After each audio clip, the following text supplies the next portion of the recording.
Assalamu alaikum wa rahmatullahi wa barakatuh. Yes, we are still looking at the health review of you as an individual, you as a family, you as a head of the family in your whatever you have children, to a 2-year little girl, or a 3-year little, or a 5-year little toddler. We are looking at that. And you as a healthy young man or young woman, how do you keep the traditions of not being abused, but what you men call modern life? Because some of these terminologies, they tend to look like a simple or whatever, but they're very, very sharp in kind of desecrating your beauties. Because if you're to look at what men and women call modern life, and you put it on a scale or at your evaluation or whatever, with if we were to roll tide, the whatever, maybe let's say 600 years ago, you find that in those 600 years ago, and now, there has been more crashes when men and women and children are exposed to man-made catastrophes. Whereas if men kept the guidance which we left with Prophet Muhammad ﷺ, which is the Holy Quran, it is a very, very clean and a very, very clear guidance from Allah to His creations of which are identified as human beings. Because in most cases, it's men and women who always ventures out of the security of the security of the Most High, who created them. Allah created everything that is there in existence. If men kind of venture out of His guidance, because if I say it's a guidance, many will say, "Oh, it's just a guidance." It's the only security which you can look and say, according to this interpretation from the Holy Quran, men are supposed to plant trees. Because if you are looking in some of the traditions or in whatever, if you have to look at the hadith and whatever the references from Saudi Arabia, you find that in Saudi Arabia, when Prophet Muhammad was there, he left a law that prohibits men from cutting trees. A law that if you're to cut a tree in Saudi Arabia, there's a law that can throw you in prison for a long time. The same if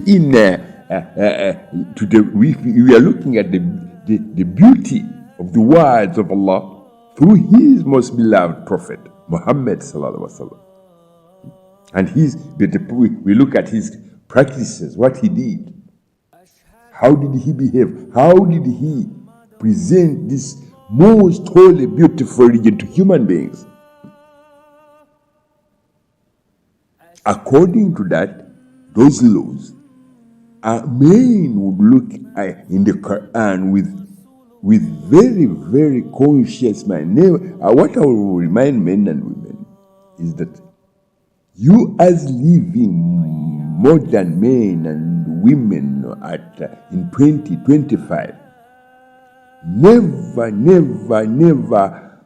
put your hands on the Holy Quran while you are under a state of unconsciousness. When you are under a state of unconscious, that is when you are in a state of a gambling, putting a stake.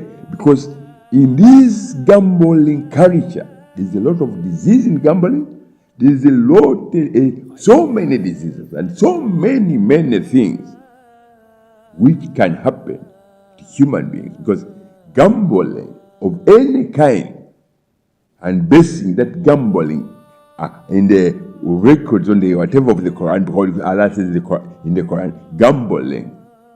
And if you look at the word gambling, I think it's accompanied by a certain word which is a word which is if it's not death, it is something that's similar to the anger of Allah. Because if you gamble, Allah will take away every qadar that, because gambling is like you tell a lie to your heart, you tell a lie to your brain. Gambling, that's what gambling looks like in the Islamic spiritual interpretation of these ayats. Gambling is you tell a lie to your brain.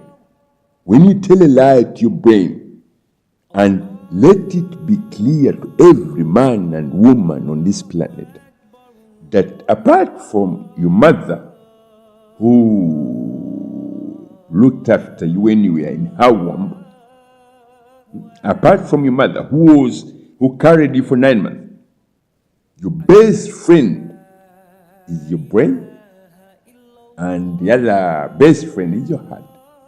If your heart is clean and pure and free from any contamination of third party whatever, and you look in the Holy Quran, and you take those guidance from the Holy Quran to whatever that you ask Allah not to kind of go, you never need to go over the boundaries.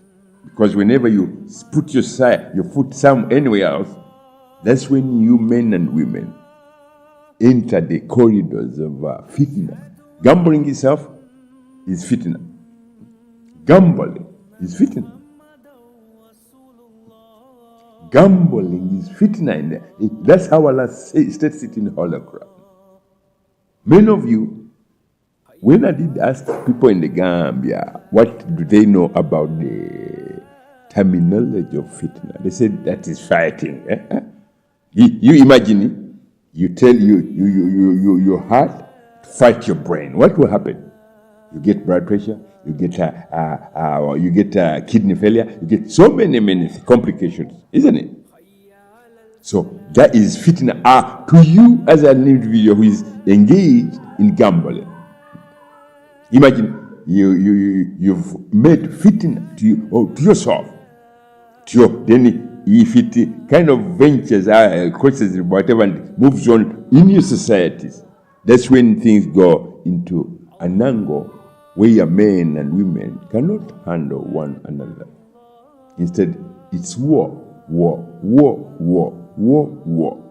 So with that, I would advise the ministries which are concerned that I put this point on the table before I put across this whatever, that in by the end of the 20th century, because you're going to look at around 600 years, there was a city called Berlin built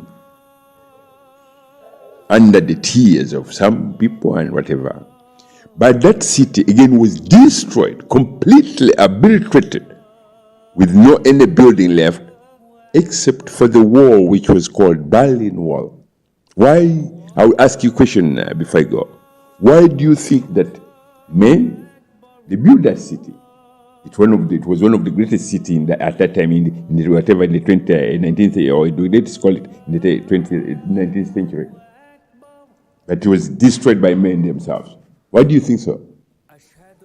Because it was built on the tears of men, not on the foundation of the beautiful names of Allah. If you build a house and the foundation is based on the principles and guidance of the most holy, beautiful religion, let it be a city, let it be it will never fall. Assalamu alaikum warahmatullahi wabarakatuh.